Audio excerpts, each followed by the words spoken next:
कि 17 जनवरी 2025 यानी शुक्रवार के दिन माघ महीने की चतुर्थी तिथि पड़ रही है और उसे तिलकूट और सकट चौथ के नाम से जाना जाता है। और दोस्तों, कहा जाता है कि संकट चौथ के दिन गणेश जी की पूजा की जाती है और इसी दिन किया गया 2 दीपक वाला उपाय कभी भी विफल नहीं जाता है। अगर आपने भी इस महीने में ये उपाय नहीं किया है तो इस उपाय से चूकना मत दोस्तों, क्योंकि इसी दिन किया जाने वाला पंडित जी द्वारा बताया गया 2 दीपक वाला उपाय आप लोगों को जरूर करना चाहिए।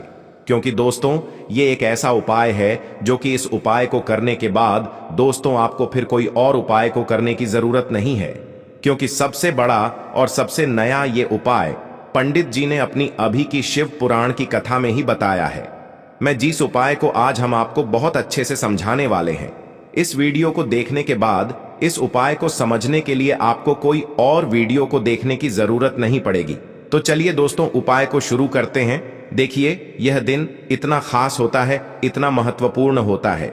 देखा गया है कभी कभी बड़े बड़े पूजा पाठ अनुष्ठान से जो मनोकामना पूर्ण नहीं होते, 17 जनवरी 2025 संकट चौथ के दिन एक छोटे से उपाय करने से ही आपकी मनोकामना पूर्ण हो जाती है।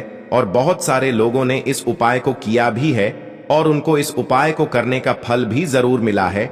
अगर आप लोग भी इस उपाय को शुक्रवार के दिन करना चाहते हैं तो आप इस उपाय को पहले अच्छे से समझ लेना, सुन लेना, उसके बाद करना। आपको इस उपाय का फल जरूर मिलेगा और इस उपाय को कर लेने से आपके घर में चाहे किसी भी प्रकार की दुख और समस्या क्यों ना चल रही हो, चाहे आपको उसका कारण भी नहीं पता है कि भाई यह समस्या किस कारण से चल रही है, उसका कुछ भी कारण हो सकता है, जैसे पितर दोष हो सकता है या किसी भी तरह का मंगल दोष भी हो सकता है, और भी बहुत तरह के दोष होते हैं, कुछ भी हो सकता है। पर आपको इस उपाय को करने के लिए आपको अपने दोष को पता लगाने की भी जरूरत नहीं है। बस संकट चौथ के दिन आपको इस 2 दीपक वाले उपाय को आप लोगों को कर लेना है। ये एक ऐसा उपाय है जिस उपाय को अगर किसी विशेष दिन पर किया जाए तो भाई उस विशेष दिन का जो है वह तो हमें मिलता ही मिलता है, पर हमने उस दिन पर इस दीपक वाले उपाय को किया है तो हमें उससे भी बड़ा फल मिलता है और फल बहुत जल्दी मिलता है, क्योंकि आप इस उपाय को बहुत ही बड़े और विशेष दिन पर कर रहे हो। क्योंकि दोस्तों, 17 जनवरी 2025 यानी कि शुक्रवार के दिन चतुर्थी तिथि का बहुत ही ज्यादा बड़ा महत्व होता है। इसीलिए दोस्तों, आज की इस वीडियो में हम आप लोगों को 2 दीपक वाला उपाय समझाएंगे, जिस उपाय को करने से अगर आपकी किसी भी प्रकार की मनोकामना है, किसी भी प्रकार की परेशानी है, सबसे ज्यादा समस्याएं आपके जीवन में ही हैं। अगर आपको धन प्राप्ति नहीं हो पा रहा है, रुपए पैसे की आपके घर में लगातार दिक्कत परेशानियां चलती चली आ रही हैं, आपका व्यापार, आपकी नौकरी अगर अच्छे से नहीं चल रहे हैं, जिसकी वजह से घर में लगातार आर्थिक समस्याएं बनी रहती हैं, घर का कोई ना कोई सदस्य अगर बीमार रहता है, आपस में एक दूसरे से लड़ाई झगड़ा होता रहता है, किसी की अगर बनती नहीं है, तो पूज्य गुरु जी ने कहा है कि जब आपके जीवन में ऐसी परिस्थितियां आ जाएं कि आप एक एक रुपये खर्च करने से पहले कई कई बार सोचने लगे हो, आपको धन प्राप्ति अगर नहीं हो पा रहा हो, तो आपको सिर्फ और सिर्फ 2 दीपक से एक ऐसा विशेष उपाय करना है जो आपकी इन सारी समस्याओं को सिर्फ 7 दिन के अंदर ही समाप्त कर देगा। तो चलिए जानते हैं इन विशेष उपायों के बारे में। लेकिन उससे पहले जो भी मेरे भाई मेरी प्यारी बहनें आज चैनल पर पहली बार आए हैं या मेरी आवाज आज पहली बार सुन रहे हैं, अगर आप भी महादेव के सच्चे भक्त हैं तो वीडियो को लाइक और चैनल को सब्सक्राइब जरूर कर लें और कमेंट बॉक्स में लिखे हर हर महादेव। तो चलिए बात करते हैं हमारे पहले उपाय की। देखिए, इस उपाय के लिए आपको 2 दीपक लेने होंगे। दोनों ही दीपक आप मिट्टी के भी ले सकते हैं और दोनों ही दीपक आप शुद्ध आटा मढ़कर उनके भी तैयार कर सकते हैं। अब दोस्तों, दोनों ही दीपक के अंदर आपको शुद्ध घी का प्रयोग करना होगा और एक दीपक के अंदर आपको गोल रुई की बाती का प्रयोग करना होगा और एक दीपक के अंदर आपको लंबी बाती का प्रयोग करना होगा। लंबी बाती वाले दीपक के अंदर आप मौली वाला जो धागा आता है कलावा का, उसकी बाती का प्रयोग भी आप लंबी बाती वाले दीपक के अंदर कर सकते हैं। देखिए, 2 दीपक वाला ये चमत्कारी उपाय केवल शुक्रवार की रात्रि में ही किया जाता है। इसीलिए आपको इस उपाय को बहुत ही ध्यान से समझना। इसी के साथ में आपको एक चुटकी काले तिल के दाने लेना है और इसी के साथ में आपको मात्र एक चुटकी हल्दी भी लेनी होगी। अब दोस्तों, ये सभी सामग्री लेकर के आपको रात्रि के समय पहुंच जाना है अपने घर में, जहां कहीं भी तुलसी जी का पौधा, तुलसी माता का निवास स्थान है, वहां पर देखिए दोस्तों, सबसे पहले तो आपके पास जो एक गोल बाती का दीपक, उसे आपको तुलसी जी के वहां पर प्रज्वलित करना है। दीपक को प्रज्वलित करते समय आपको ओम नमो भगवते वासुदेवाय इस मंत्र का 11 बार जाप कर लेना है। अब देखिए दोस्तों, आप जो एक चुटकी काले तिल के दाने लेकर के आए हैं, उन्हें आपको अपने सीधे हाथ में रखना है और जो आपने गोल बाती वाला दीपक प्रज्वलित किया है माता तुलसी जी के वहां पर, उसके ऊपर से आपको इन एक चुटकी काले तिल को घड्डी की दिशा में घुमाना है। आपको अपना नाम और अपनी गोत्र को बोल देना है और फिर आपको इन काले तिल को उससे जलते हुए दीपक के अंदर डाल देने हैं। देखिए, काले तिल भगवान विष्णु के पसीने से उत्पन्न हुए हैं और जब भी हम यह दीपक नवमी की रात्रि में प्रज्वलित करते हैं तो इससे हमें हमारे कर्ज में राहत मिलती है, हमारे जीवन में धन प्राप्ति के नए नए मार्ग खुलते हैं, हमारा अगर कोई भी कार्य रुका हुआ है तो वह भी परिपूर्ण होता है। देखिए, गोल बाती का जो दीपक है, विशेषकर हम माता तुलसी के वहां पर भगवान विष्णु और माता लक्ष्मी के निमित्त प्रज्वलित कर रहे हैं। इस प्रकार से आपको ये दीपक प्रज्वलित कर देना है। अब जो आपके पास लंबी बाती का दीपक है, एक चुटकी हल्दी है, तो इससे आपको लेकर के पहुंचना है अपने घर के मंदिर में। आपके घर के मंदिर में माता लक्ष्मी की जो भी प्रतिमा ही मूर्ति है, उनके सामने सबसे पहले तो आपको ये लंबी बाती का दीपक रखना है।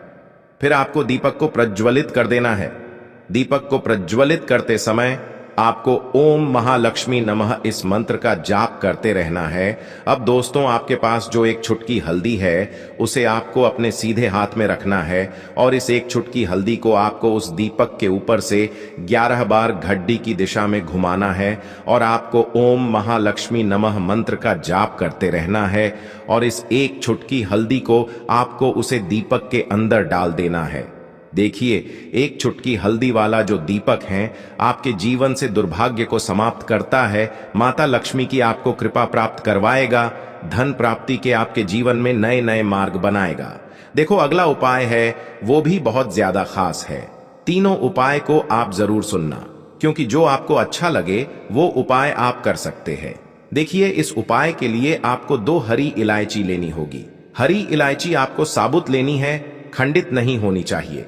और इसी के साथ में आपको मात्र थोड़ा शहद लेना है। शहद आपको मात्र आधा चम्मच या फिर उससे भी कम ले लेना है और इसी के साथ में आपको एक दीपक ले लेना है। दीपक आप चाहे तो मिट्टी का भी ले सकते हैं और आप चाहे तो शुद्ध आटा मढ़कर उसका दीपक भी आप तैयार कर सकते हैं। इस दीपक के अंदर आपको मौली का जो धागा आता है, कलावा का, उसकी बाती का प्रयोग करना होगा। यानी कि इस दीपक के अंदर आपको लाल रंग की बाती का प्रयोग करना होगा और इस दीपक के अंदर आपको शुद्ध घी का प्रयोग करना होगा। अब ये सारी सामग्री लेकर के आपको अपने घर में जो भी मंदिर है वहां पर पहुंच जाना है और आपको माता लक्ष्मी के किसी भी स्वरूप के सामने बैठ जाना है। अगर माता लक्ष्मी की फोटो है, माता लक्ष्मी की प्रतिमा है, तो उनके सामने आपको बैठ जाना है। अगर माता पार्वती की प्रतिमा है तो उनके सामने आपको बैठ जाना है, यानी कि किसी भी माता के स्वरूप के सामने आपको बैठ जाना है। अब देखिए, सबसे पहले तो आपको माता रानी के सामने थोड़ी सी चावल की ढेरी बना देनी है, यानी कि थोड़ी सी अक्षत के दाने आपको माता रानी के सामने रखना है। उसके बाद आप जो एक दीपक लेकर के गए हैं, उस दीपक को आपको उन्हीं चावल के दानों के ऊपर रख देना है और फिर इस दीपक को आपको माता रानी के सामने प्रज्वलित कर देना है। देखें, इस दीपक को प्रज्वलित करते समय आपको ओम महालक्ष्मी नमः इस मंत्र का लगातार जाप करते रहना है। दीपक को प्रज्वलित करने के बाद आप जो 2 हरी इलायची लेकर के गए हैं, उसमें से एक हरी इलायची को तो आपको उसी दीपक के अंदर डाल देनी है और वहीं पर आपको कम से कम 21 बार ओम महालक्ष्मी नमः इस मंत्र का जाप कर लेना है। अब आपके पास जो शहद है और एक हरी इलायची है, उसे सीधे आपको लेकर के पहुंच जाना है। भगवान शिव के मंदिर में पूज्य गुरु जी ने बताया है कि यह उपाय आपको सिर्फ और सिर्फ शाम के समय ही करना होगा। शाम को जब भी सूर्यास्त का समय होता है तो उस समय आपको ये उपाय करना है। लेकिन सबसे पहले तो आपके पास जो एक हरी इलायची है उसे आपको उस शहद के अंदर अच्छे से डुबो देना है, यानी कि शहद का लेपन उसे हरी इलायची के ऊपर चारों तरफ आपको कर देना है। अब यह जो शहद से युक्त हरी इलायची है इससे आपको भगवान शिव के शिवलिंग पर अर्पित कर देनी है और आपको वो श्री शिवाय नमस्तुभ्यम इस मंत्र का लगातार जाप करते रहना है। फिर इसके बाद आपको एक लोटा जल भी अपने साथ लेकर के जाना। तो यह एक लोटा जल भी आपको धीरे धीरे शिवलिंग पर समर्पित कर देना है और आपको श्री शिवाय नमस्तुभ्यम इस मंत्र का जाप करते रहना है। फिर इसके बाद आपको अपने घर आ जाना है। इस प्रकार से आपको ये उपाय कर लेना है। तो चलिए दोस्तों, जान लेते हैं गुरुजी द्वारा बताए गए दूसरे उपाय के बारे में। देखिए, इस उपाय के लिए आपको लेना है 11 चावल के दाने। गुरुजी ने कहा है चावल के दाने खंडित नहीं लेने हैं, बिल्कुल साबुत होने चाहिए। उसके साथ में आपको लेना है एक बेलपत्र। बेलपत्र का भी एक नियम है, अगर आपके पास बेलपत्र नहीं है तो आप शिवलिंग से उठाकर उसको पुनः शुद्ध जल से धोकर इस्तेमाल कर सकते हैं। इस प्रकार आपको बेलपत्र लेना है। इसके बाद आपको एक लोटा जल लेना है। अब ये सब सामग्री लेकर आपको जाना है महादेव के मंदिर में। देखो, अब आपको उत्तर साइड में खड़े हो जाना है और सबसे पहले आपको एक बेलपत्र अपने हाथ पर और 11 चावल दाने रखकर शिवलिंग के ऊपर अपना नाम और गोत्र बोलते हुए समर्पित कर देना है और ओम नमः शिवाय श्री शिवाय नमस्तुभ्यं का लगातार जाप करना है। अब आपको जो एक लोटा जल साथ में लेकर आए थे उसे धीरे धीरे बेलपत्र और चावल दाने के ठीक ऊपर आपको समर्पित करते जाना है और शिव पुराण के मूल मंत्र श्री शिवाय नमस्तुभ्यं का 11 बार जाप करना है और अपनी मनोकामना बोलते जाना है।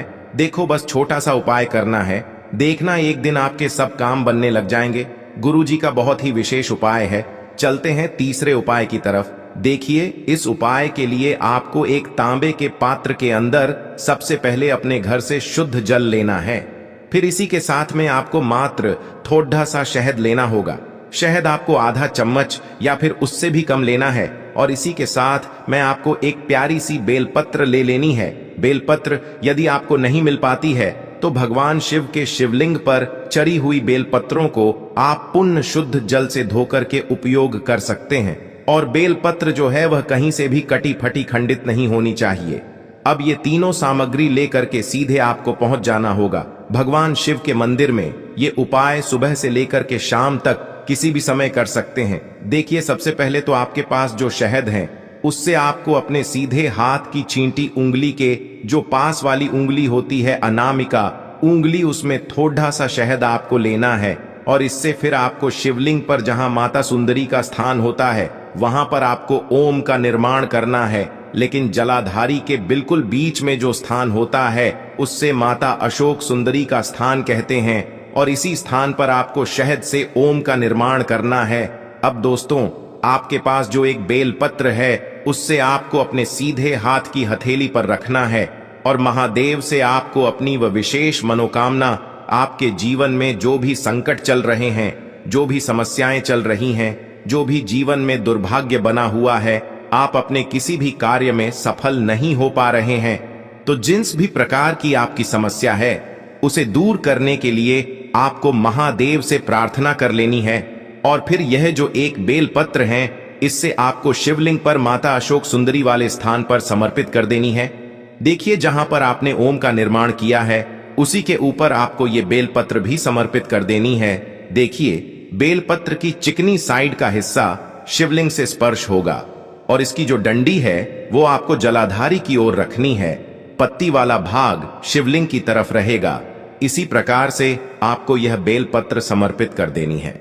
अब दोस्तों, आपके पास जो एक जल का पात्र है उसमें से थोड़ा सा जल तो आपको बेलपत्र की जो आगे वाली पत्ती है उस पर आपको समर्पित करना है और आपको श्री शिवाय नमस्तुभ्यं इस मंत्र का जाप कर लेना है।